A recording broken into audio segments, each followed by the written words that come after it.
So good morning everyone. Uh, let's start immediately. अच्छा, कुछ लोग उस दिन लेट आए थे परसों की क्लास में, तो उन्होंने मेरे से बोला था सर कि अगली क्लास में 2 मिनट आप पहले एक्सप्लेन कर देना कि कैसे हमें ऐसे लिखना है। तो आई होप फटाफट हम ऐसे का एक रफ मोरल लेआउट दिमाग में डाल लेंगे। ठीक है, यहाँ पर होगा इंट्रोडक्शन। ठीक है, introduction can be done in various ways. You can start with examples or a story. ठीक है, स्टोरी मतलब हिस्ट्री वाली कोई story. You can also start with quote. You can also start with definition. Depending upon you, all are equally well. सब सही है, कोई गलत नहीं, आंसर नहीं होता जीएस में, ये ध्यान रखना। आप कितना अच्छा एग्जाम्पल लिखे हैं, आपने कितने अच्छे से एक्सप्लेन किया है, दैट मैटर्स। ओके, तो इंट्रोडक्शन के ये कुछ पार्ट्स होते हैं। ठीक है, जीएस के लिए भी वही एप्लीकेबल है और ऐसे के लिए तो ये सारी चीजें एप्लीकेबल है ही। नेक्स्ट थिंग जो आपको दिमाग में रखना है while writing essay is what expansion. ठीक है, एसे को एक्सपैंड कैसे करें, अलग अलग डायमेंशन में कैसे ले जाएं। वो बोलते हैं ना, you should use multi dimensional approach, और कभी आपको बताया नहीं जाता ये मल्टी डायमेंशनल अप्रोच क्या है।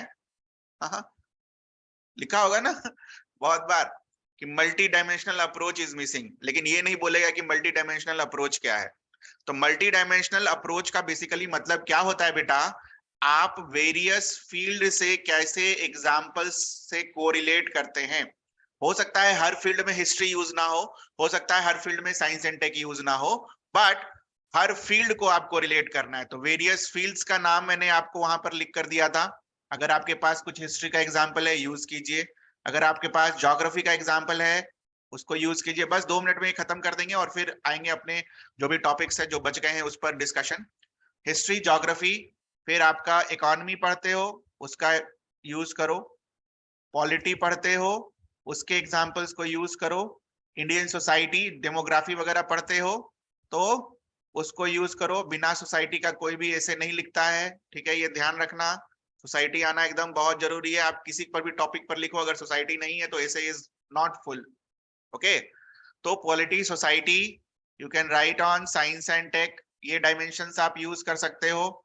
You can also use the dimension of IR, international relations, current issues के डायमेंशंस आप यूज कर सकते हो।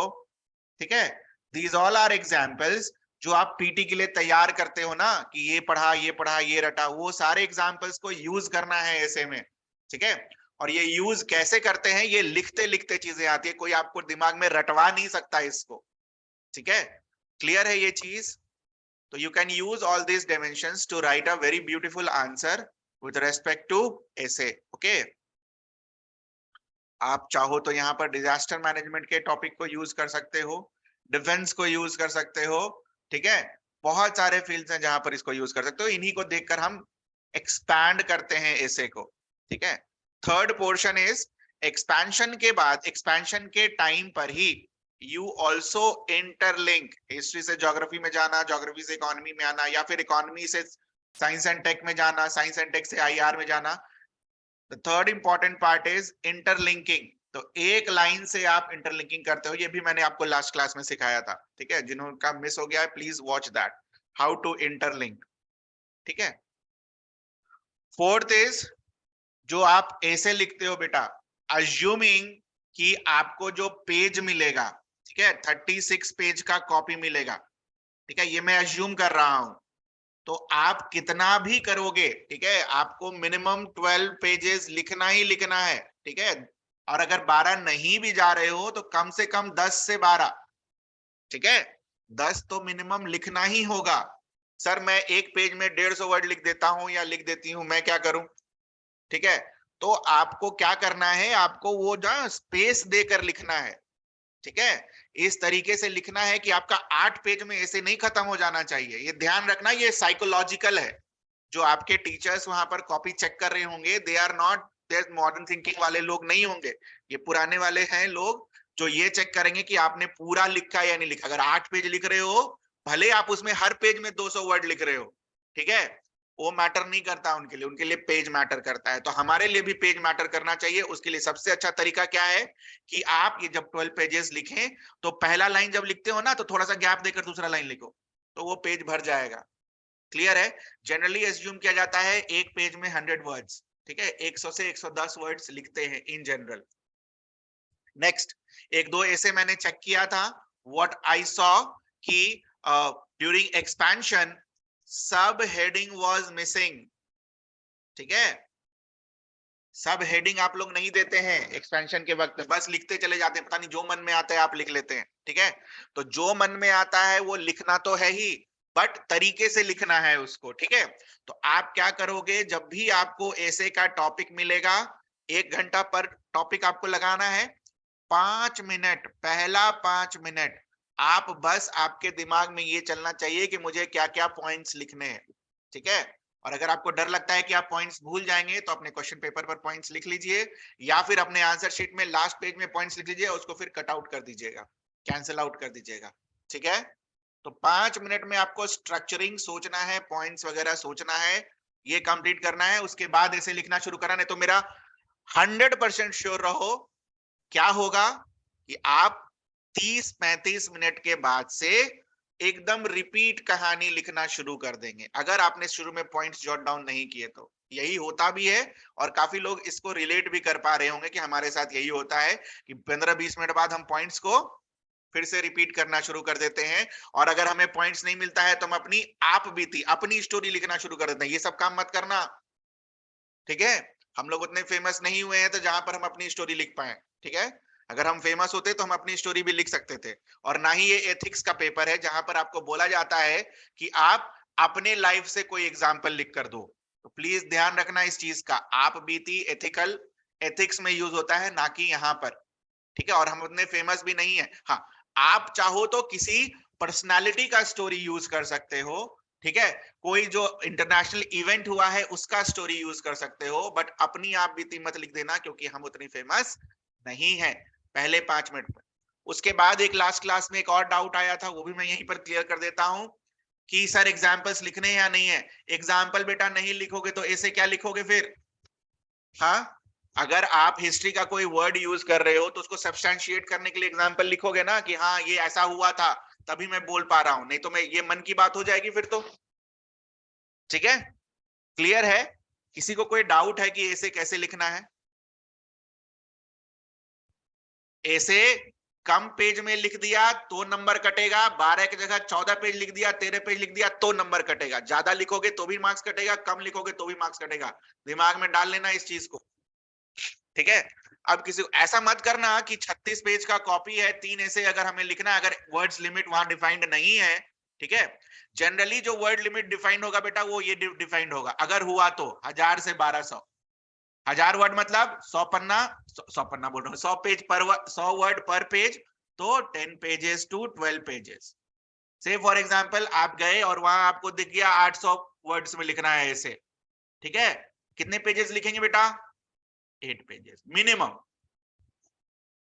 ध्यान है, थोड़ा सा कॉमन सेंस आपको एग्जामिनेशन हॉल में भी यूज करना है। अब मान लो 36 पेज के कॉपी की जगह उन्होंने 24 पेज का ही कॉपी आपको दे दिया, कितना पेज लिखेंगे बेटा? 8। समझ में आ रहा है? समझ में आया बेटा ये सब बातें? पहले ये बताओ सभी को क्लियर है? थोड़ा सा कॉमन सेंस भी वहां पर यूज करना है, नहीं तो सर ने बोला है 12 पेज लिखने, पता चला 24 वाले में भी 12 पेज लिख कर आ गए, दूसरे में भी 12 लिख दिया, तीसरे के लिए जगह ही नहीं बचा। ठीक है, तो कॉमन सेंस यूज करना है, आपको बाई 3 कर कर वहां लिख कर आना है। ठीक है, अगर वर्ड स्पेसिफाई नहीं होगा तो, और अगर वर्ड स्पेसिफाई होगा, मान लो पहले वाले में, ठीक है, मान लो पहले वाले देखो कुछ दे नहीं रखा है उन्होंने कि क्या पूछा, उन्होंने लिखा है कि नी एक इन टॉपिक में से किन्हीं एक पर ऐसे लिखिए, उसके अलावा उन्होंने वर्ड नहीं देखा, तो हमें सब कुछ के लिए प्रिपेयर होकर जाना है ना। तो से फॉर एग्जांपल पहले के लिए उन्होंने बोला 1200 वर्ड, दूसरे के लिए बोला उन्होंने 1200 वर्ड, और से फॉर एग्जांपल हो गया तीसरे के लिए उन्होंने बोल दिया 1000 वर्ड। तो हम क्या करेंगे, यहाँ पर 12 पेज लिखेंगे, यहाँ पर 12 पेज लिखेंगे, यहाँ पर 10 पेज लिखेंगे, इस तरीके से। ये कॉमन सेंस चलना चाहिए। उन्होंने वर्ड डिफाइन नहीं किया तो कॉमन सेंस क्या चलेगा, जितना भी पेज दे रखा है डिवाइडेड बाय 3। ठीक है, तो ध्यान रखना इस चीज का। ठीक, चलो अब किसी को कुछ पूछना हो, बाकी अभी इसे और डिस्कस करेंगे हम। कुछ बच गया है पिछले वाला टॉपिक का ऐसे, तो फिर जो जो बच गया है उसको देखेंगे, पूरा तो नहीं कर पाएंगे आज भी, एक क्लास और लगेगी। ठीक है, किसी को कुछ पूछना हो बेटा? Anything you would like to ask till here? अरे बोलो, बोलेंगे नहीं तो होगा कैसे? देखा है ना गूगल वाला ऐड, बोलने से सब होगा, है ना? देखा ना गूगल वाला ऐड, टीवी पर देखा होगा, भी आईपीएल आईपीएल के टाइम पर आता है, बोलने से सब होगा। नहीं तो मुझे क्या पता चलेगा कि आपके दिमाग में क्या चल रहा है? No sir. अरे टाइप करके बता दीजिए, आप लगता है पहली पहली बार आए हैं, टाइप करके बता दीजिए। कोई डाउट है? चलिए, नो सर। चलिए, तो लेट्स स्टार्ट विद दिस। एक हमारा जो टॉपिक है बेटा वो बच गया था। यस बिल्कुल, गिविंग सब heading is necessary, it makes your जो ऐसे है उसको थोड़ा सा ब्यूटीफुल बनाता है। वो नहीं दे पाए तो कोई बात नहीं, बट अंडरलाइन जरूर कर देना। ठीक है, जैसे ही पैराग्राफ चेंज करते हो ना, अच्छा ये तो बताया नहीं, हिस्ट्री से ज्योग्राफी में जाएंगे तो we will change the paragraph. Okay, जैसे मान लो आप लिखते आ रहे हो लिखते आ रहे हो लिखते आ रहे हो, ठीक है, मान लो खत्म हो गया यहाँ पर, तो पैराग्राफ चेंज करना है, फिर इधर से ऐसे पैराग्राफ चेंज करना है। ठीक है, ऐसा मान लो इकोनॉमी के पॉइंट्स खत्म हो गए, फिर पैराग्राफ चेंज करना है, तो changing of paragraph is compulsory. और जब पैराग्राफ चेंज होगा तो यहाँ पर सब हेडिंग दीजिए, कोशिश कीजिए देने का। देखो मैं मेंटल प्रेशर नहीं दे रहा हूं आपके ऊपर, सर अगर हम सब हेडिंग नहीं दे पाए तो क्या करेंगे, सब हेडिंग सोचेंगे क्या बैठकर? नहीं, moral of the story is आपको पहले पेपर भी तो कंप्लीट करना है ना। आप सब हेडिंग सोचने में सारा टाइम थोड़ी खराब कर देंगे। मान लो किसी बच्चे को सब हेडिंग नहीं आ रहा है, नहीं सूझ रहा है कि क्या करें, आप चुपचाप पैराग्राफ चेंज कीजिए और आंसर लिखिए, और कोशिश कीजिए कि जिस टॉपिक पर आप शिफ्ट हो रहे हैं उस टॉपिक को उसको अंडरलाइन कर दीजिए। जैसे आप हिस्ट्री से इकोनॉमिक पे शिफ्ट हो रहे हैं तो इकोनॉमी वर्ड तो यूज करोगे ना, कि let us see another example from economic dimension, तो इकोनॉमिक डायमेंशन को अंडरलाइन कर देना। Let us see another example from international relation, तो इंटरनेशनल रिलेशन को अंडरलाइन कर देना। समझ में आ गया बेटा आपको अपनी बात? जिन्होंने भी सब हेडिंग वाला डाउट पूछा, सब हेडिंग अगर नहीं भी देख पाओगे, पैराग्राफ तो हम चेंज कर सकते हैं ना। पैराग्राफ के लिए चेंज करने के लिए तो कुछ रॉकेट साइंस की जरूरत नहीं है ना? बिल्कुल, बिल्कुल। In quotation based topic you can use stories, story आप बिल्कुल यूज कर सकते हो। जैसे slow and steady, quick and steady wins the race, उसमें आप रैबिट वाली कहानी यूज कर सकते हो, वेरी वेल। ठीक है, बट ये नहीं कि वही कहानी वही कहानी ही खाली लिख रहे, 3-4 लाइन में वो कहानी लिखकर खत्म करो। ठीक है, you can use that story. बहुत बच्चों को देखा है मैंने यार, टॉपर्स वगैरह देखा यूपीएससी में, जिन्होंने अपनी जो ऐसे है वो कहानी से शुरू करी है, बट वो कहानी अपनी कहानी नहीं होती है, फेमस बुक्स वगैरह की कहानी होती है। ठीक है, बिल्कुल सही है आपका, you can do it. You can use a famous character from any mythology और एनी स्टोरी बुक्स। जैसे quick and steady wins the race वाला में कहानी हम कछुआ वाला सुनते हैं ना, कछुआ रैबिट का, you can start with that. ठीक है बेटा, सभी को अपना क्या लिखना है नहीं लिखना है कैसे लिखना है ये क्लियर है, बाकी पॉइंट्स डिस्कशन अभी हम करेंगे। तो पहला topic will be for today this constitutional morality. ठीक है, आज का पहला टॉपिक होगा कॉन्स्टिट्यूशनल मोरालिटी। ठीक है, तो how to write an essay on constitutional morality. इस कॉन्स्टिट्यूशनल मोरालिटी पर, हाँ किसी को और कुछ पूछना हो? Okay sir, thanks. चल, कॉन्स्टिट्यूशनल मोरालिटी थोड़ा सा पॉलिटी और थोड़ा सा फिलोसफिकल का टॉपिक है कॉन्स्टिट्यूशनल मोरालिटी। तो हम क्या कर सकते हैं बेटा, हम कॉन्स्टिट्यूशनल मोरालिटी को डिफाइन कर सकते हैं। ठीक है, वहां से शुरू कर सकते हैं बिल्कुल। या फिर कॉन्स्टिट्यूशनल मोरालिटी क्यों न्यूज में रहता है, it was because of Supreme Court judgement की constitutional morality triumphs social morality. ठीक है, तो एक स्टेटमेंट आया था सुप्रीम कोर्ट का जजमेंट का, तो आप उस कोर्ट से यूज कर सकते हो। ठीक है, या फिर आप इसके हिस्ट्री से भी शुरू कर सकते हो कि आखिर कॉन्स्टिट्यूशनल मोरालिटी का कंसेप्ट कहां से आया। ठीक है, you can start with a quote कि कॉन्स्टिट्यूशनल मोरालिटी ट्रायम्फ्स, मतलब कॉन्स्टिट्यूशनल मोरालिटी का मोरल स्टैंडर्ड है as compare to social morality, तो वो कोट से यूज कर सकते हो। या फिर if you want to define constitutional morality, आप डेफिनेशन से शुरू कर सकते हो। तो सर डेफिनेशन क्या लिखेंगे? डेफिनेशन एकदम सिंपल सा, देखो फ्लावरी लैंग्वेज यूज नहीं करने का, ठीक है?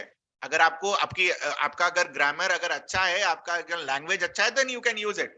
But if you don't have a good grammar, if you don't have a good vocabulary, keep it simple.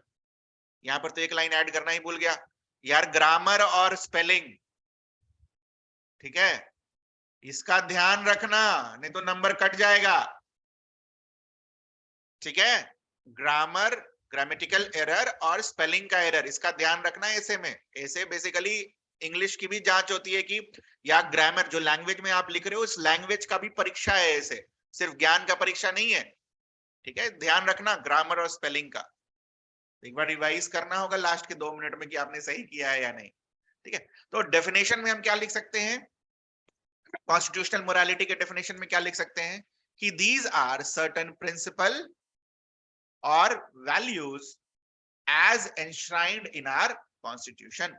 Definition में ऐसे शुरू कर लो, या फिर अगर आपको कॉन्स्टिट्यूशनल मोरालिटी का हिस्ट्री से पर्सपेक्टिव लाना है तो आप क्या कर सकते हो कि ये जो कंसेप्ट है कॉन्स्टिट्यूशनल मोरालिटी का, it has originated from Greece, ancient society of Greece and Rome, जहां पर कुछ प्रिंसिपल और कुछ वैल्यूज हुआ करते थे, मतलब अनरिटन प्रिंसिपल और वैल्यूज हुआ करते थे, जो कि अंडरस्टूड हुआ करता था लोगों के पास कि इस तरीके से हमें अपना लाइफ क्या करना है, बिताना है।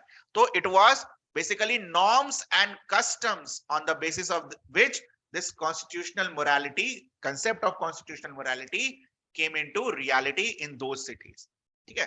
तो इन 3 तरीके से आप तीनों में से कोई एक या फिर तीनों को इनकॉर्पोरेट करना है, तो उसके लिए स्किल्स होना चाहिए, तो तीनों यूज कर सकते हो while introducing this topic, ठीक है? while introducing this topic, ठीक है? नाउ इसके बाद आप चाहो तो कॉन्स्टिट्यूशनल मोरालिटी का प्रिंसिपल लिख सकते हो। बेटा ये ना जीएस में भी सवाल आ सकता है, ठीक है? वो पॉलिटी वाला जो क्वेश्चन है ना, constitutional morality, you can get there also, ठीक है? तो प्रिंसिपल अगर आप कॉन्स्टिट्यूशनल मोरालिटी का लिखो तो हम सभी को प्रियम्बल तो याद ही होगा। एक भी ऐसा बच्चा है जिसको प्रियम्बल याद नहीं है? ऑब्वियसली नहीं होगा, क्योंकि आप पीटी के लिए तैयार करते हो तो आपको प्रियम्बल याद होगा। तो जितने भी वर्ड्स उसमें हैं वो सारे प्रिंसिपल हैं किसके? कॉन्स्टिट्यूशनल मोरालिटी के, ठीक है? सोशल जस्टिस, ठीक है? लिबर्टी, ठीक है? इंडिविजुअल फ्रीडम, ठीक है? Sovereignty, socialist, secular, democratic, republic, these are all what part of what? Constitutional morality, ठीक है? इसके अलावा, प्रियम्बल के अलावा कुछ और सेक्शंस हैं जिसको आप और अच्छे तरीके से एनहांस करके लिख सकते हो, जैसे separation of power is part of what? I hope सबको पता होगा separation of power, horizontal and vertical, ठीक है? Separation of power is part of what? A principle of constitutional morality. Democracy, again it is a principle of what? Constitutional morality. Social justice हमने already देखा, ठीक है? इसके बाद secularism, pillar of constitutional morality. उसके बाद रूल ऑफ लॉ, ठीक है? तो काफी सारे प्रिंसिपल्स हैं जिसको आप चाहो तो कॉन्स्टिट्यूशनल मोरालिटी के सेक्शन में डिफाइन कर सकते हो, ठीक है? ना अब बात आती है कि सर हमने जो ये फंडा सीखा है, how to do multi dimensional various fields, तो वेरियस फील्ड से अब एग्जांपल्स आपको एक एक करके उठाने। Say for example if I start with legal dimension, ठीक है? लीगल मतलब लॉज वगैरह डायमेंशन। तो लीगल डायमेंशन में कॉन्स्टिट्यूशनल मोरालिटी में हम क्या क्या लिख सकते हैं बेटा, बताओ जरा? It is generally related to what? Interpretation of constitution. तो हमारी जो जुडिशरी है उसे कॉन्स्टिट्यूशन को इस तरीके से इंटरप्रेट करना चाहिए, जो वैल्यूज है कॉन्स्टिट्यूशन के उसको देखकर इंटरप्रिटेशन होना चाहिए। ये नहीं कि अपना प्राइमेसी स्टैब्लिश करने के लिए कॉन्स्टिट्यूशन को क्या करेगा, वो इंटरप्रेट करेगा। तो यहां पर कॉन्स्टिट्यूशनल मोरालिटी का बेसिक डायमेंशन किसका है कि किस तरीके से कॉन्स्टिट्यूशन का इंटरप्रिटेशन हो रहा है, अपने लिए नहीं करना है, सोसाइटी के लिए करना है, ठीक है? तो interpretation. Second, if you want to write the political dimension of constitutional morality. ठीक है, तो पॉलिटिकल डायमेंशन क्या होना चाहिए? जब इलेक्शन चल रहा होता है तो इलेक्शन कैसा होना चाहिए बेटा? बायस्ड होना चाहिए या free and fair? Obviously free and fair. Don't you think this free and fair election is ensured by constitution also? है ना, कॉन्स्टिट्यूशन बोलता है ना कि इलेक्शन कैसा होना चाहिए, फ्री एंड फेयर, जिसके लिए election commission of India establish होती है।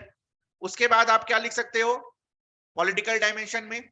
ऐसा नहीं होना चाहिए कि गवर्नमेंट को ज्यादा पावर मिल जाए during the time of election और बाकी जो पार्टियां हैं उनको कम पावर मिले। तो इक्वालिटी भी मेंटेन होना चाहिए ड्यूरिंग टाइम ऑफ इलेक्शंस। तो equality is part of what? Our ideas and values of constitution. इसके अलावा आप क्या लिख सकते हो? There should be rule of law as well. Rule of law is a part of what? Constitutional morality. वहीं से ये कंसेप्ट आता है rule of what? Nobody is above law. ऐसा नहीं कि सरकार ने अगर कुछ बोला, मान लो बीजेपी कुछ कैंपेन कर रही है, उन्होंने कुछ बोला तो उनके खिलाफ एक्शन नहीं हुआ, बट से for example other party is campaigning, उनके खिलाफ एक्शन हो रहा है, तो रूल ऑफ लॉ के अगेंस्ट चला जाएगा। ठीक है, next, you can enter into ethical dimension of constitutional morality. अब ethical dimension में क्या लिख सकते हैं बेटा? अब जनरली कभी कभी आपने ये बात सुनी होगी, देखी होगी कि विधानसभा में या फिर पार्लियामेंट में तो बहुत कम ऐसे इंसिडेंट्स हैं, बट हाँ जनरली विधानसभा सब में, दिल्ली का हो गया, बिहार में भी हुआ है कभी ऐसा, कर्नाटका में भी ऐसा हुआ है। क्या होता है कि लोग हैं एक दूसरे के ऊपर कुर्सी और टेबल और पता नहीं क्या पेपर वेपर फेंकने शुरू कर देते हैं। तो don't you think that is against the principle of constitutional morality? नहीं, इसमें मत यूज करना पार्टी का नाम। देखो, while when I used to write an answer, मैंने यूज किया है, ठीक है, और मुझे अच्छे मार्क्स भी मिले हैं। मैं लेकिन बच्चों को नहीं सजेस्ट करता वो यूज करने के लिए, बिकॉज देखो, अगर आप पार्टी का नाम लेते हो तो यू हैव टू सब्सटेंशिएट, एकदम फुल प्रूफ एग्जाम्पल उसके साथ होना चाहिए कि इतने तारीख को ऐसा इंसिडेंट हुआ था। ठीक है, अपने मन से फिर कहानी नहीं बना सकते हो, तो एकदम फुल प्रूफ अगर एग्जाम्पल है तो यू कैन राइट इट। ठीक है, वेरी वेल, लिख सकते हैं, बिल्कुल लिख सकते हैं, because it's a fact, it's a truth. बिल्कुल लिख सकते हैं, मैंने तो लिखा है और मुझे मार्क्स भी मिला है। ठीक है, तो it's not like that you can not right, but you should be full proof, इतने डेट को ये चीज हुई थी, ऐसा ये लेवल होना चाहिए लिखने के बाद। ठीक है, सो एथिकल डायमेंशन में हम क्या लिख सकते हैं? Conduct of legislature, executive and judiciary. ये कैसा होना चाहिए? ये ऐसा होना चाहिए ताकि लोगों के लिए ये एग्जाम्पल सेट करे। ठीक है, तो ethical dimension of constitutional morality. Fourth dimension of constitutional morality is what? Social dimension, society. देखो, सारा मैंने ना सारा सब्जेक्ट ही उठाया है, ऐसा कुछ नहीं है जो मैंने सब्जेक्ट को अलग किया है। What is the social dimension of constitutional morality? इसके लिए तो बहुत कुछ है हमारे पास, जैसे सोसाइटी में हेट्रेड होना चाहिए या पीस? क्या हमारा कॉन्स्टिट्यूशन पीस को प्रमोट करता है? बिल्कुल। सोसाइटी में आपका जो रेस्पेक्ट फॉर वुमेन होना चाहिए या नहीं होना चाहिए? बिल्कुल। क्या हमारा कॉन्स्टिट्यूशन रेस्पेक्ट फॉर वुमेन को बढ़ावा देता है? बिल्कुल, फंडामेंटल ड्यूटी में है ना ये चीज। ठीक है, उसके बाद क्या चाइल्ड का बेनिफिट होना चाहिए? ये भी दे रखा है। वर्कर्स के बारे में दे रखा है। ठीक है, उसके बाद ओल्ड एज के बारे में दे रखा है। तो इन सारे चीजों को आप सोशल डायमेंशन से रिलेट कर सकते हो कि इन सब कैटेगरी के साथ जो कि वल्नरेबल है, इनके साथ क्या मिलना चाहिए? Social justice. ऐसा नहीं कि आप सिर्फ ये पर्टिकुलर कास्ट से बिलोंग करते हैं या पर्टिकुलर जेंडर से बिलोंग करते हैं, आप उसको क्या करेंगे? डिस्क्रिमिनेट करेंगे। तो this is against the principle of constitutional morality. ठीक है, तो social dimension of constitutional morality, आप कास्ट सिस्टम भी यहां पर लिख सकते हो। ठीक है, कास्ट सोशल डायमेंशन में। ये देखो, हमें ना ये वाला पार्ट हमेशा दिक्कत करता है लिखने में, करता ही नहीं करता? ये बताओ, सोशल डायमेंशन वाला पार्ट आप लोगों को दिक्कत करता है? सोच पाते हैं आप सोशल डायमेंशन में क्या लिखें? ये बताओ, पॉलिटी वाला आप लिख लोगे, सोशल डायमेंशन वाला पार्ट दिक्कत करता है या नहीं?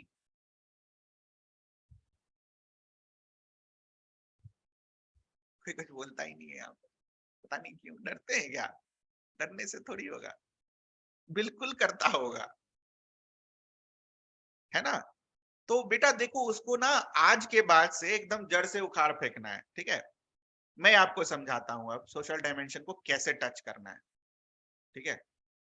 आपको कुछ ना कुछ एग्जाम्पल निश्चित मिल जाएगा सोशल डायमेंशन का। तो सोशल डायमेंशन का ना अलग से एक नोट बना लो अपने कॉपी में, जो मैं लिख रहा हूं।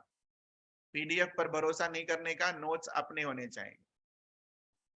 सोशल डायमेंशन आते ही हमें क्या सोचना है?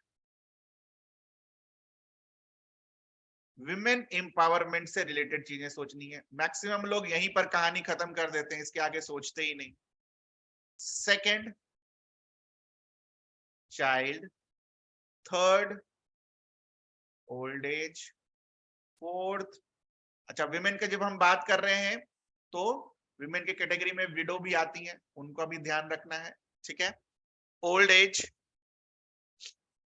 Child, old age. उसके बाद ये schedule caste, schedule tribes, OBCs, मतलब वल्नरेबल सेक्शंस। अभी आएंगे वल्नरेबल सेक्शंस। देखो दिमाग में अगर आ गया तो ठीक है, हम डिजेबल्ड बोलते हैं, लेकिन अभी थोड़ा ना टर्म चेंज हो गया है। हम क्या लिखेंगे अब? डिफरेंटली एबल्ड, ठीक है?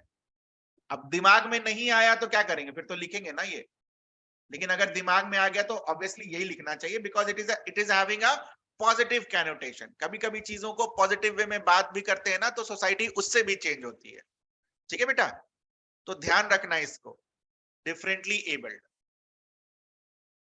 हम और आप इन सारे तरीकों से बात करेंगे तो सोसाइटी में भी चेंजेस आएंगे, है ना? सो आप इन देखो, जब मैं वल्नरेबल सेक्शंस के बारे में आप यहां पर लिख रहा हूं, तो you can also think of what? Manual scavengers, बिल्कुल सोच सकते हैं उसके बारे में। छठा, वर्कर्स के बारे में सोचिए, ठीक है? सोशल डायमेंशन के अंदर आप 6 पॉइंट्स लिख सकते हैं, ठीक है? लिख सकते नहीं लिख सकते? अब एक्सपैंड कर सकते हैं सोशल डायमेंशन को, इसके ऊपर आप 3 पेज लिख सकते हैं आराम से, 2 पेज तो मिनिमम लिख सकते हैं। और ध्यान रखना, ऐसे जब भी आए तो please mention either in the introduction में, तो मैं नहीं बोलूंगा, बट कंक्लूजन के 2 पैराग्राफ पहले आप सोशल डायमेंशन को रखें, ताकि वो आपकी ना मानवता दिखाएगी ऐसे राइटे वक्त कि आप, हाँ, आप लोगों के बारे में सोच रहे हैं, क्योंकि आप तो सिविल सर्वेंट बनेंगे ना बेटा, आपको लोगों के लिए काम करना है। तो वो आपको दिखेगा अगर ये लिखते हो तो। एंड दैट्स व्हाई जब हम ऐसे लिखते हैं तो ये डायमेंशन हम टच करते ही करते, ठीक है? चाहे जैसे करो, मतलब कभी कभी दिक्कत होती है, बट इन 6-7 तरीकों से अगर हम सोचेंगे ना, तो बिल्कुल आंसर हमें मिल जाता है, ठीक है? Social dimension. अब आप सोच सकते हो, अब आप किसी को कोई दिक्कत होगी, कम से कम दिमाग में ये 6 पॉइंट्स तो रखेंगे ना अब हम। सोशल डायमेंशन, अच्छा ऐसे ऐसे सोचना है, तो कुछ ना कुछ उभर कर आएगा। आप इतना चीजें पढ़ रखे होते हो तो कुछ ना कुछ निकल कर बाहर निश्चित आएगी, ठीक है? चलो, सोशल डायमेंशन के बाद आप क्या देख सकते हो? There is also cultural dimension of constitutional morality. What is the cultural dimension of constitutional morality? Culture से रिलेटेड कॉन्स्टिट्यूशन हमारा क्या बोलता है? Protection of cultural rights. तो कल्चरल राइट्स को प्रोटेक्ट करना is also part of what? Constitutional morality, ठीक है? उसके बाद इंटरनेशनल रिलेशन से रिलेटेड हमारा कॉन्स्टिट्यूशन क्या बोलता है बेटा? आईआर वाले में भी आ जाते हैं अब। बोलता है ना, to promote international peace and security.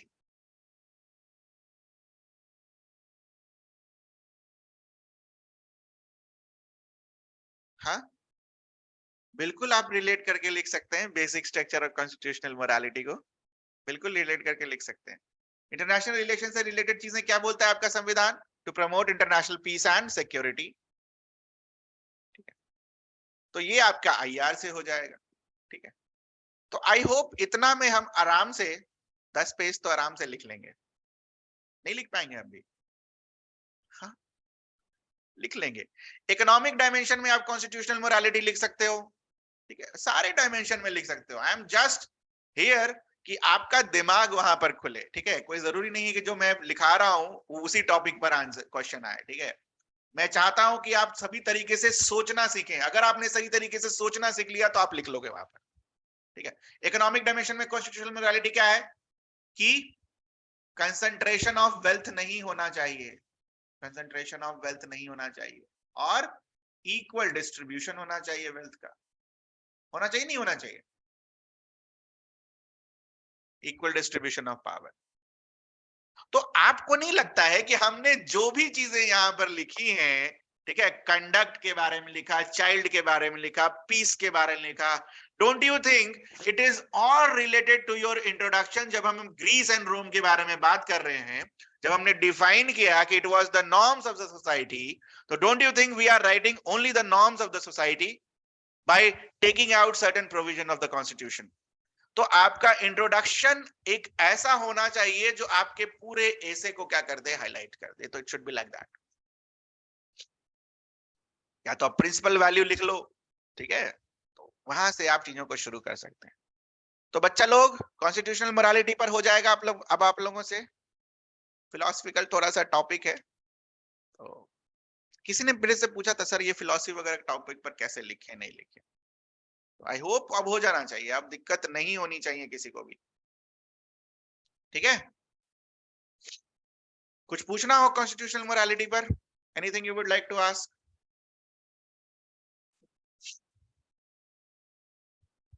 अब हो जाएगा सर, बिल्कुल होगा, बिल्कुल होगा। आप ऐसे सोचना बस खाली शुरू कर दो। जैसे हम सोच रहे हैं ना, मैं आपको पॉइंट्स लिख कर नहीं दे रहा, मैं आपको सोचने का तरीका सिखा रहा हूं, ताकि किसी भी टॉपिक पर अगर आ गया तो आप लिख लो, ठीक है। Topic should not matter, this dimension should matter, कि इतने सारे डायमेंशन है मेरे पास, वहां से हम आंसर लिख सकते हैं या नहीं लिख सकते, ठीक है। चलो, तो एक और फिलोसफिकल टॉपिक देख लेते हैं हम।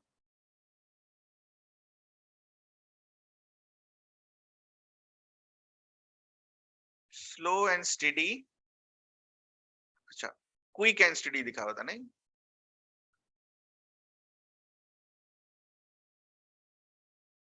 if we don't remember the articles to substantiate our ideas, articles नहीं तो वैल्यूज तो पता है ना।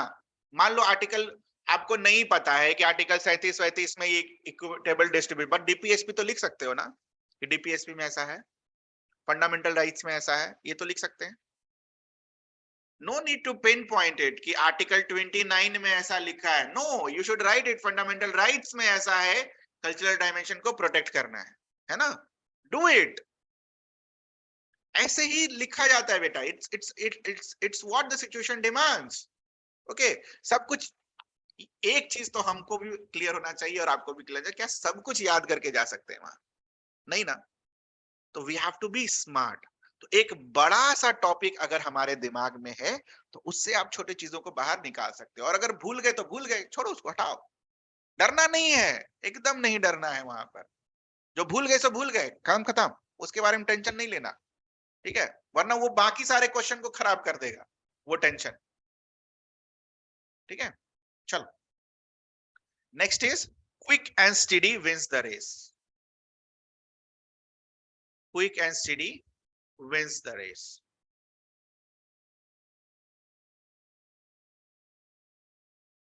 तो यहां पर बेसिकली आप चाहो तो स्टोरी से शुरू कर सकते हो, है ना। वो रैबिट और टॉर्टोइज वाला,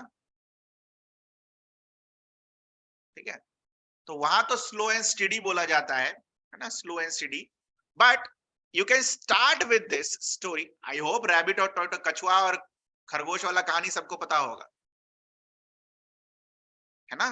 कछुआ और खरगोश वाला कहानी सबको पता है ना। तो आप वो कहानी को लिखो और बोलो कि ये कहानी को in the modern world, in modern times किसको डिनोट करता है? फास्ट मूविंग वर्ल्ड,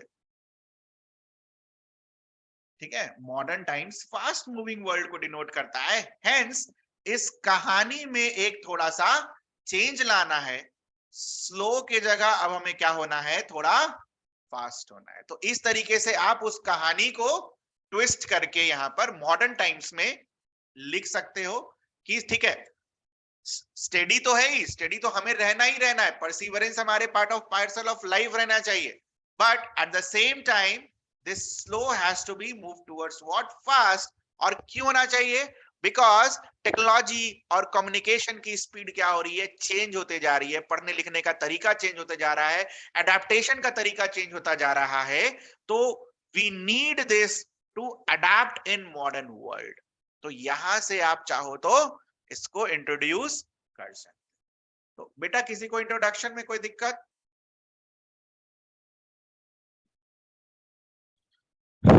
किसी को भी इंट्रोडक्शन में कोई दिक्कत है? इंट्रोडक्शन क्या लिखेंगे? No sir. बहुत सिंपल सा है।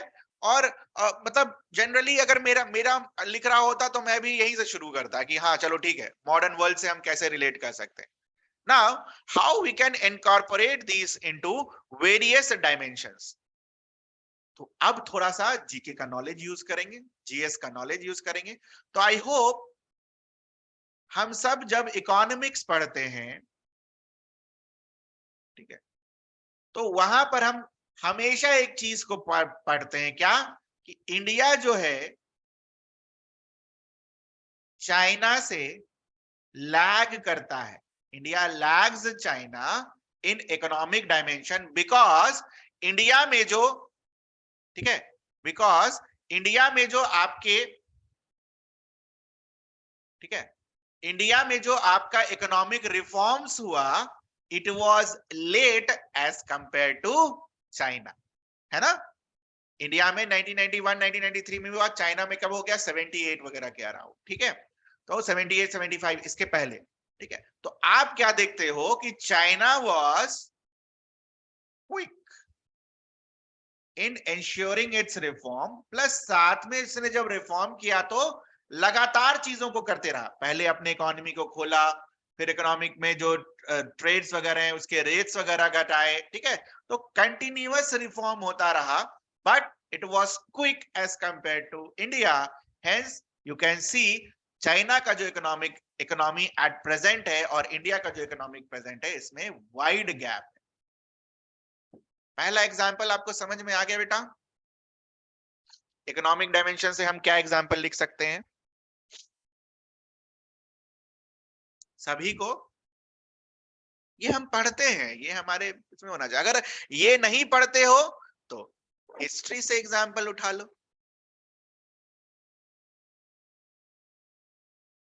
जापान सेकेंड वर्ल्ड वॉर के बाद डिवास्टेट हो गया, खत्म हो गया, बट स्टिल इतना क्विक डिसीजन मेकिंग पावर था जापान में, और इतना विल पावर था कि हम धीरे धीरे धीरे क्या करेंगे, ग्रोथ करेंगे। आज आप फिर जापान को क्या देखते हो? It's a industrialised world. 1945 के बारे में बात कर रहे हैं ना, 1945 में जापान खत्म, 2 बम गिरा और उसके बाद उसकी इकोनॉमी पूरी खत्म। इंडिया भी 1947 में आजाद हुआ था। तो आप देखो कि जापान का क्विक डिसीजन मेकिंग और साथ में क्विक डिसीजन मेकिंग पावर के साथ ये जो उसने रिफॉर्म्स ग्रेजुअली किया, जापान क्या होता है, तुरंत डेवलप होता है एज कंपेयर टू इंडिया। तो जापान का इंट्रोडक्शन हम लिख सकते हैं विद रेस्पेक्ट टू हिस्ट्री, कि हिस्ट्री भी हमें सिखाता है quick decision making and being steady. आप कैसे रेस को विन करते हो? तो जापान के लिए रेस क्या था? To become what? Industrialized. Second example clear है बेटा हिस्ट्री का?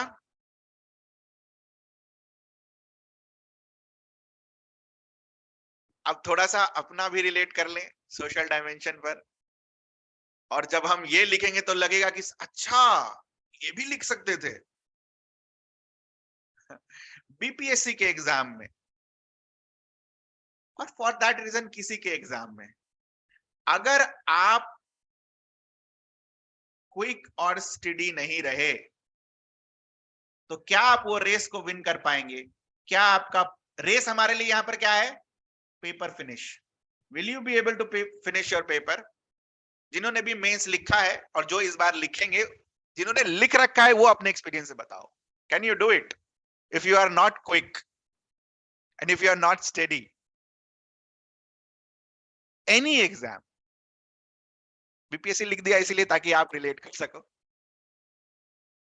Don't you think it's a very good example जो हम लिख सकते थे बट हमारे दिमाग में नहीं आता?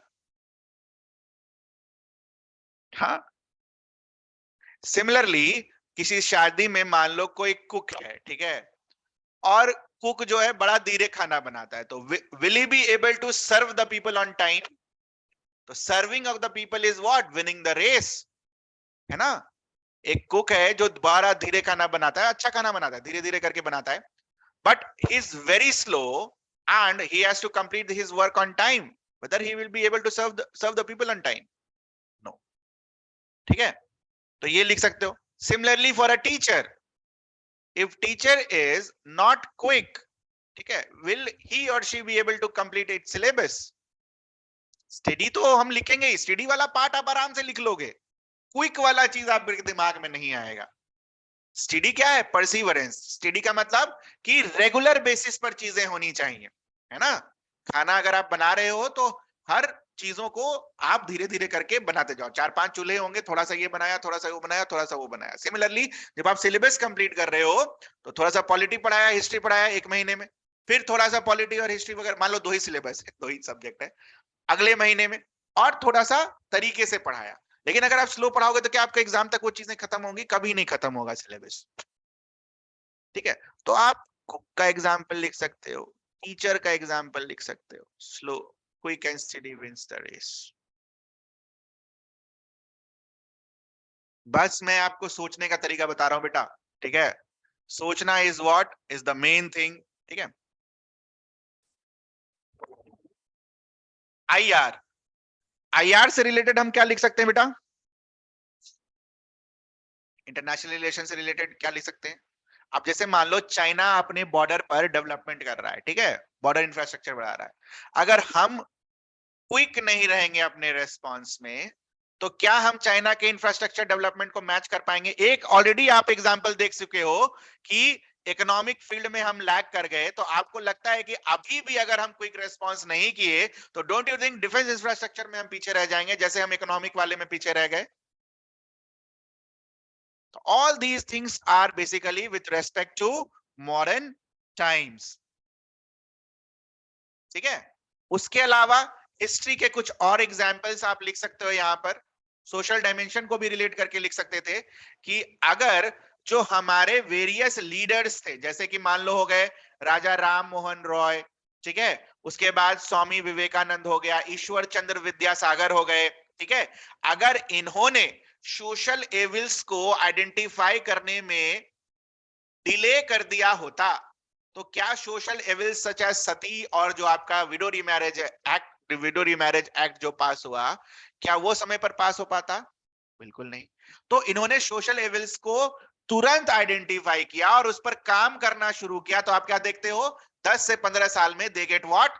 दे विन दोज रेस. उनके लिए रेस क्या था? कि इन सारे सोशल एविल्स के अगेंस्ट क्या आए? एक्ट आए. क्लियर है ये चीज? तो आप लीडर्स के पर्सपेक्टिव में लिख सकते हो. ठीक है, सोशल एविल्स को उन्होंने तुरंत आइडेंटिफाई किया, फिर उस पर स्टेडली काम करना शुरू किया और आप फाइनली क्या देखते हो? They were able to get a law passed against his during the time of history.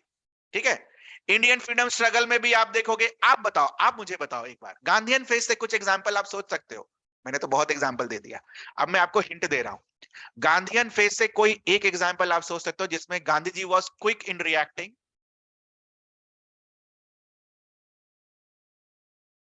Very quick in reacting.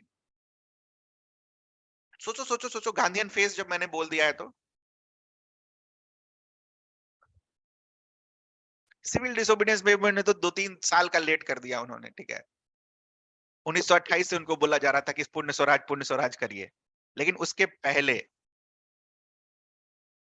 जैसे ही खिलाफत का इशू रेज किया गया, वेरी गुड, जैसे ही खिलाफत का इशू रेज किया गया, इन्होंने खिलाफत और नॉन कॉपरेशन को मिक्स किया. और देखो इसका पॉजिटिव इफेक्ट क्या है, नेगेटिव इफेक्ट क्या है, उसके बारे में हम बात नहीं कर रहे, ठीक है, बट तुरंत इन्होंने खिलाफत और नॉन कॉपरेशन मूवमेंट को मिक्स किया so that Hindu Muslim unity achieve कर सके और ब्रिटिश के अगेंस्ट स्टैंड, मतलब जो पूरी जनता है वो एक स्टैंड ले सके. ठीक है, क्लियर है ये चीज? तो इनके लिए रेस यहां पर winning the race is not about कि नॉन कॉपरेशन मूवमेंट सक्सेसफुल हुआ है नहीं. Winning the race Gandhi ji के लिए यहां पर क्या है कि he was successfully able to unite Hindu and Muslims. He was successfully able to involve women in the Indian freedom struggle. He was successfully able to involve farmers in the this freedom struggle. तो इनके लिए win the race ये है, win the race non cooperation movement का success या failure नहीं है। Clear है ये चीज? अब छठा भी आप ही सोचेंगे, ठीक है? मैंने बहुत सोच दिया, अब आप सोचेंगे थोड़ा सा। एनवायरमेंट के फील्ड से बता सकते हो एक example, quick and steady wins the race. एक एग्जांपल, एक ऐसा अचीवमेंट जो हमने एनवायरमेंट में कर लिया है अभी।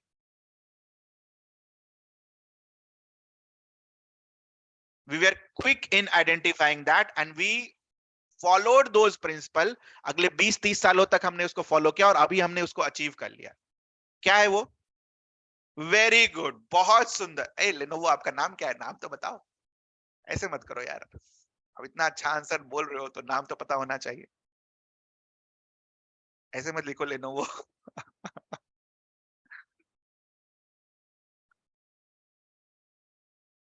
आकाश, वेरी गुड, बहुत सुंदर, बहुत सुंदर Akash. For EV phase 6 vehicles, very good. EV phase electric vehicle वाला पार्ट जो है वो एक अच्छा एग्जांपल है। लेकिन देखो, कोई भी एग्जांपल गलत नहीं होता, ये मैं समझ, लेकिन जो बेस्ट एग्जांपल है वो किसका है? Ozone hole.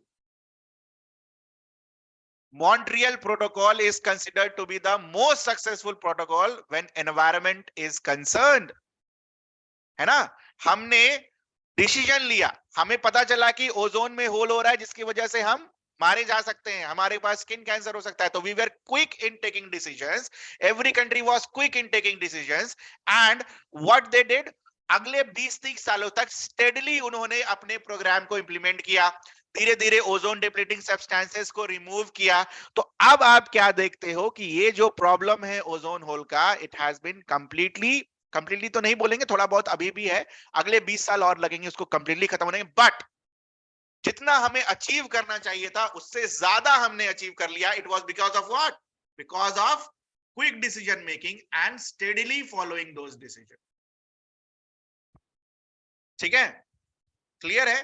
तो अर्ली डिटेक्शन एंड प्लानिंग बहुत हेल्प करता है आपको करने में। आप एग्जाम प्रिपरेशन के बारे में भी लिख सकते हो। मान लो बीपीएससी की तैयारी भी कर रहे हैं या फिर यूपीएससी की तैयारी कर रहे हैं, अगर आप पहले से स्टार्ट करते हो, ठीक है, से फॉर एग्जांपल आप ग्रेजुएशन से स्टार्ट करते हो, फर्स्ट ईयर से, ठीक है, या फिर आप 11th-12th से भी स्टार्ट कर सकते हो, तो अगर आप वहां से स्टार्ट करते हो और धीरे धीरे धीरे चीजों को पढ़ते हो, तो आपको नहीं लगता है कि आपका 5 साल बाद आराम से यूपीएससी और बीपीएससी निकलेगा? बिल्कुल। बट क्या होना चाहिए उसके लिए?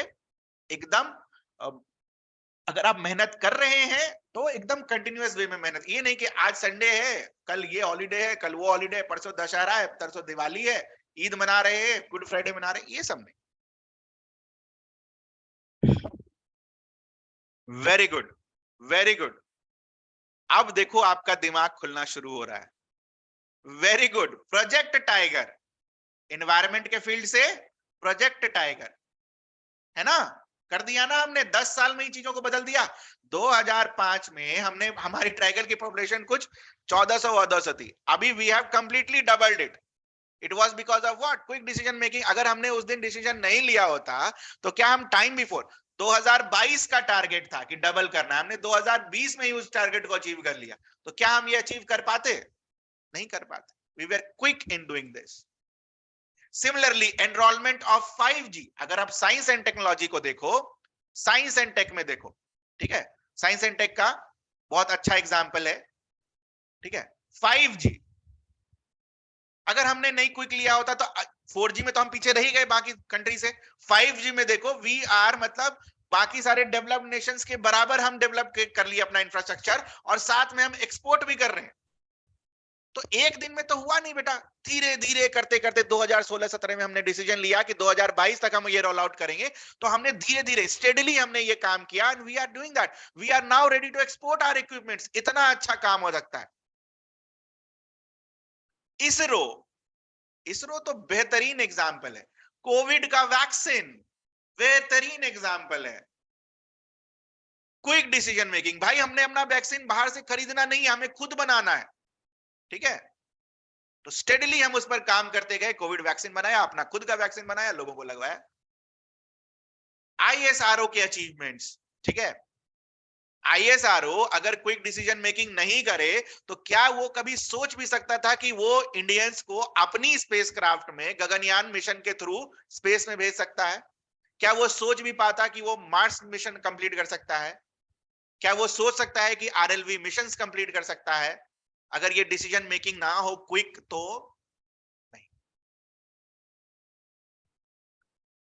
Missile system of DRDO, we are self reliant on missile. सब क्यों है? बिकॉज 1980 में डिसीजन लिया गया तुरंत, वेट नहीं किया गया कि 10 साल बाद डिसीजन लेंगे, 10 साल बाद हम डेवलप होंगे, ठीक है। तो बहुत सारे food security is an example.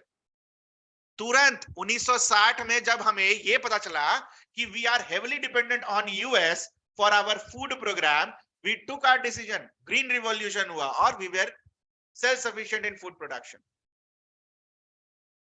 अभी अभी का तो बहुत सारा एग्जाम्पल है, ऑपरेशन गंगा, ऑपरेशन दोस्त, ये सब एग्जाम्पल है, ठीक है। बांग्लादेश लिबरेशन वॉर, जहां पर आप बिल्कुल लिख सकते हो quick and steady wins the race. अब देखो आपके मुंह से निकलकर बाहर आने लगा, सब आया, लेकिन जितने भी आप पॉइंट्स यहां पर लिखे हो, क्या एग्जाम वाले दिन ये सोच पाए? ये बताओ। जितने भी पॉइंट्स अगर आप यहां पर लिखे हो, oil purchase from Russia is an also an example of quick decision making, कि भाई नहीं मुझे तुरंत चाहिए, क्योंकि हमारे आज जो इन्फ्लेशन रेट इंडिया में आज control it is because of what? Because of this that quick decision making. Steadily हम अपने धीरे, एक दिन में क्या हमने परचेज बढ़ा दिया रशिया से? धीरे धीरे धीरे करके बढ़ाया, ठीक है। इससे थोड़ा कम सोचे सर, अब तो नहीं सोचोगे इससे कम? अब तो सोच लोगे? ये बताओ।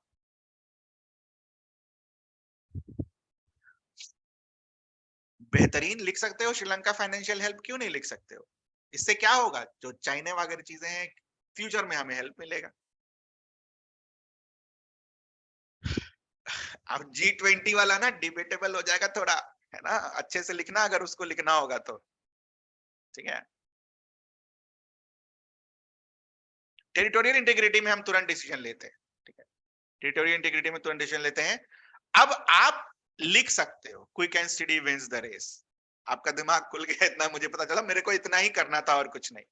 इसके आगे आप you can take it from here. आप 1200 वर्ड लिखेंगे या इससे ज्यादा लिख पाएंगे आप? आई होप उससे ज्यादा लिख सकते हैं। काफी सारे एग्जांपल्स आपको मिल गए, ठीक है। आ, एक ऐसे मुझे और करना था, ये नाच न जाने आंगन टेढ़ा वाला, but I have exhausted my limit of sitting. देखो ऐसे पॉजिटिव नोट पर लिखो तो खुश हो जाता है मिजाज, ठीक है, ठीक है। Maintain your essay on a positive note, क्योंकि essay is not a GS paper ना बेटा, जहां पर आपको एनालाइज करना है कि पॉजिटिव एनोटेशंस क्या है, नेगेटिव एनोटेशंस क्या है। बी ऐसे में मैंने हमेशा ऐसे में पॉजिटिव लिखा, ठीक है, अनलेस एंड अनटिल ऐसे नहीं कुछ नेगेटिव पूछा होगा। जैसे ऐसे कभी आता है ना बेटा, साइंस एंड टेक्नोलॉजी इज बून और बेन, ठीक है। कभी कभी ऐसे ऐसा आता है, ठीक है, नेगेटिव ऐसे ही है कि science and tech is a boon or a Ben, तब लिखो ना नेगेटिव जो लिखना है, कोई दिक्कत नहीं। बट पॉजिटिव लिखो ऐसे को, मतलब बहुत अच्छा लगता है, जो भी चेक करता है उसको उसको भी पॉजिटिव फीलिंग आती है। नकारात्मक सोच में नंबर काट देगा, अरे यार ये भी खराब है, ये भी खराब है, ये भी खराब है, चलो ऐसा, ठीक है। और खासकर क्या हम सबको एक चीज पता है कि जो भी हमारा आंसर एंड होता है that ends on a positive note? सभी को ये बात पता है ना? जीएस का आंसर हो गया, एसए का आंसर हो गया, कहीं का भी आंसर हो गया, it ends on a positive note की ठीक है सब खराब है लेकिन हम सब कर लेंगे, कोई दिक्कत नहीं है इसमें। It should always and on a positive note. कभी भी नेगेटिव नोट पर एंड मत करना कि अरे सब खराब चल रहा है, इंडिया एकदम पीछे हो जाएगा, इंडिया का सब खराब हो जाएगा, ऐसा मत करना कभी भी। Always and it on a positive note, वो आधा मार्क्स और एक्स्ट्रा मिलेगा आपको उसके लिए, ठीक है। और नेगेटिव नोट पर एंड करोगे तो एग्जामिनर जब चेक करेगा तो उसका भी दिमाग, अरे यार क्या है, वो होपलेस बच्चा है, ऐसा कुछ सोचेगा, ठीक है। So I have ended my limit. एक और था यार, नाच ना जाने आंगन टेढ़ा, चलो फिर अगले क्लास में कर लेंगे बिहार वाला, ठीक है। जो तीसरा 3 सेक्शंस है ना प्रोवर्ब्स वाले, 1-2 सेक्शंस उसमें भी देख लेंगे, ताकि आप आराम से सारे सेक्शंस पर ऐसे लिख पाओ, ठीक है। तो that will be all from my side. कुछ पूछना हो इन दोनों ऐसे में से, कुछ आपको लगता हो कि कुछ पूछना हो, anything you would like to ask? I am very conscious about my time यार, ठीक है। वो 1 घंटा के लिए मैं बहुत कॉन्शियस, और जब से मैं अभी लौट कर आया हूँ वेलोर के बाद से, वेलोर में दिखाने के लिए गया था, तब से मैं थोड़ा और कॉन्शियस हो गया हूँ इसको लेकर, ठीक है। हेल्थ है तो क्या करें यार, स्पाइनल कॉर्ड में सर्जरी है तो कुछ कर नहीं सकते, ठीक है। चल, किसी को कुछ पूछना हो, anything you would like to ask बेटा, किसी को? आई होप आप एक्सपैंड कर सकते हो। अगला ऐसे लिखना, ठीक है, जाना सेंटर पर और बेहतरीन ऐसे लिख कर आना। हाँ हाँ बिल्कुल, ये यूट्यूब पर रहेगा अवेलेबल, यूट्यूब पर अवेलेबल रहेगा हमारे यूट्यूब चैनल पर, ठीक है। चलो, तो that will be end for today's class. Next class का मीटिंग आपको बता दिया जाएगा कि कब होगा, ठीक है। You will get that, okay. So bye everyone, will meet again. और होगी क्लासेस, ऐसे की और क्लासेस होंगी, टेंशन नहीं लेने का, आपको इन्फॉर्म कर दिया जाएगा। कोशिश है कि आपका जो एग्जाम है उसके पहले कम से कम 5-6 क्लासेस हो जाए ऐसे की, ताकि आपका भला हो जाए कि आप कैसे लिखोगे। और भी कुछ डायमेंशंस है, उसको भी और हम डिस्कस कर लेंगे, ठीक है। चलो, that will be all from my side. Bye everyone, bye bye.